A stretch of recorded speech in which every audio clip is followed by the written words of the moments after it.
अस्सलाम वालेकुम मेरी यूट्यूब की फैमिली। आज हम बना रहे हैं लहसुन के तड़के वाली मूंग की दाल जो बिल्कुल ढाबा स्टाइल में है और बहुत ही मज़ेदार है। तो आइए हम स्टार्ट करते हैं इसकी रेसिपी। ये एक बंदे के लिए बन रही है। तो ये हाफ़ कप दाल है जो मैंने भिगो दिया है। पहले से दाल को अच्छी तरह से वॉश करके इसको भिगो दिया है। और इसके अंदर आधा टमाटर है और 3 मिर्चें जिसको मैं पीस लूँगी। और यहाँ पर मेरे पास चंद कड़ी पत्ते हैं, 2 हरी बड़ी मिर्च को मैंने काट लिया, 1 टेबल स्पून धनिया है, हाफ प्याज है जिसके स्लाइस कर लिए हैं, लहसुन 3 से 4 है मेरे पास जिसको चॉप कर लिया है, ज़ीरा हाफ टी स्पून है, हाफ टी स्पून हल्दी है और हाफ टी स्पून मेरे पास काली मिर्च है। नमक आप अपने टेस्ट के हिसाब से लेंगे। और यहाँ पर तेल मेरे पास है। चैनल को सब्सक्राइब करें, लाइक करें, शेयर करें और एक प्यारा सा कमेंट करना ना भूलें। तो हमारे पास 1/4 कप तेल है और तेल गरम हो गया। इसमें प्याज डालेंगे हम। इस वक्त लहसुन इसमें शामिल नहीं करेंगे। कड़ी पत्ते और हरी बड़ी मिर्च डालेंगे। और वो तेल मैंने 1/4 कप लिया है। बिल्कुल थोड़ा सा तेल डाला है क्योंकि हम आखिर में तड़का लगाएंगे। तो इसके अंदर बस हल्की सी इसको हमें सोते करना है कि इसकी हल्की सी प्याज की और महक खुशबू अंदर बैठ जाए कड़ी पत्ते और हरी मिर्च की। मैंने अलग अलग तरीके से पहले भी मूंग की दाल डाली हुई है, आप लाजमी देखिएगा। घर अलग अलग वैरायटी घर वालों को भी बना कर दें कि मुंह का जायका तब्दील हो। अब टमाटर का जो मैंने पेस्ट बना लिया था इसमें काली मिर्च और हल्दी डाल दी है मैंने।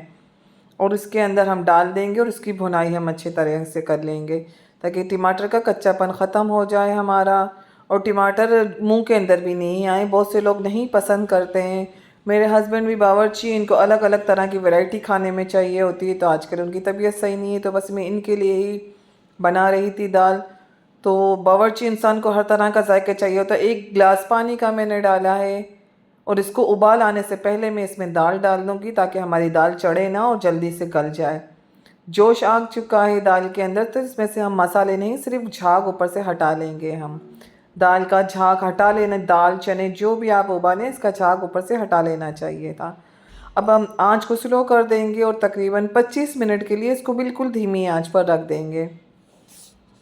यहाँ पर 25 मिनट हो चुके हैं। आप देखते होंगे होटलों में और ये खड़ी दाल नहीं होती है ढाबा में, थोड़ी सी ये मूंग की दाल नरम होती है। दाना फट चुका है, दाल गल चुकी है। इस स्टेज के ऊपर मैं इसके अंदर नमक भी शामिल करूँगी, धनिया शामिल करेंगे और हरी बड़ी मिर्च डालेंगे। इसके अंदर अभी तक हमने ज़ीरा और लहसुन शामिल नहीं किया है।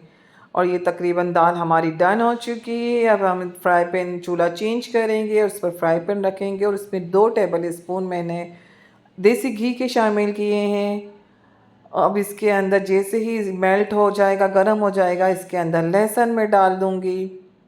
लहसुन 3 जवे थे इसको मैंने स्लाइस की सूरत में काट लिया है। और ये लहसुन को हमको लाल करना है और लहसुन की खुशबू दाल के अंदर अब आखिर में डालेंगे तो बहुत ही जायके वाला ये फ्लेवर आता है। लहसुन के तड़के वाली दाल है। अब ज़ीरा भी इसमें मैंने शामिल कर दिया है।